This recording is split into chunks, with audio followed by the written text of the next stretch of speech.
প্রথমে শিক্ষামন্ত্রীর বাড়ির এলাকায় পোস্টার, আর এবার ব্রাত্য বসুর নির্বাচনী কেন্দ্র দমদমে মিছিল। যাদবপুর কাণ্ডের প্রতিবাদে শিক্ষামন্ত্রীর গ্রেপ্তারির দাবিতে পথে নামল এসএফআই।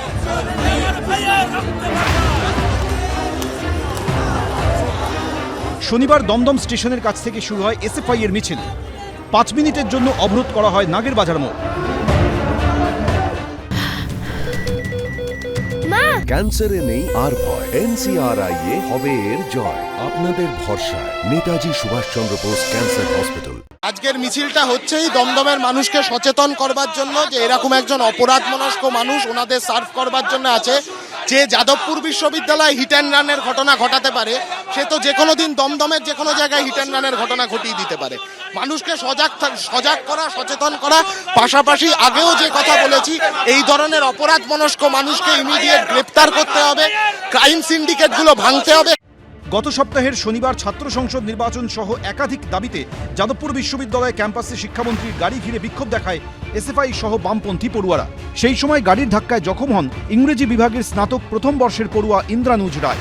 শিক্ষামন্ত্রীর গ্রেফতারি চেয়ে তার যেখানে বাড়ি সেই কালিন্দিতে এরকম অজস্র পোস্টার লাগানো হয়, কিন্তু কোনো ঘটনা ঘটলে সেই ব্যক্তির বাড়ির কাছে গিয়ে প্রতিবাদ, বিক্ষোভ, পোস্টার টাঙানো কি আদৌ রুচিশীল কাজ? এই প্রশ্ন যখন উঠতে শুরু করেছে, তখন এদিন শিক্ষামন্ত্রীর গ্রেফতারি চেয়ে তার বিধানসভা কেন্দ্রে পথে নামল এসএফআই।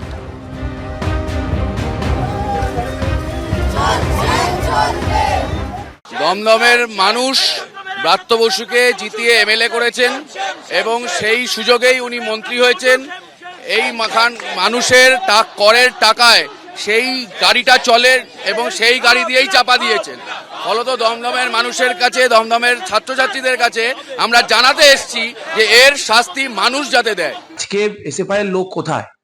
আজকে সারা উত্তর 24 পরগনা জুড়ে সমস্ত কিছু ছাত্র একজোট হয়ে তারা দমদম থেকে মিছিলটা করেছে।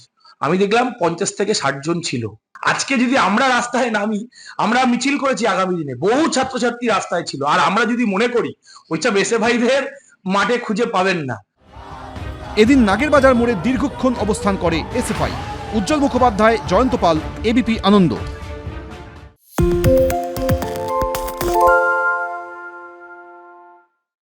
সত্য অন্তহীন, সত্যের খোঁজও তাই, সত্য সন্ধানে তাই আমরা অক্লান্ত, অকুতভয়। এবিপি আনন্দ নতুন ভাবনার প্রতীক, যা মনে মুক্ত, তথ্যে যুক্ত এবং যাবতীয় সীমানার বাঁধন থেকে মুক্ত।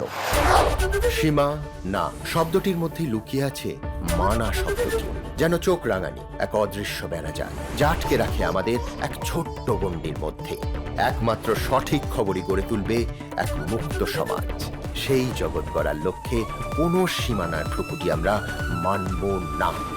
এবিপি আনন্দ এগিয়ে থাকে, এগিয়ে রাখে।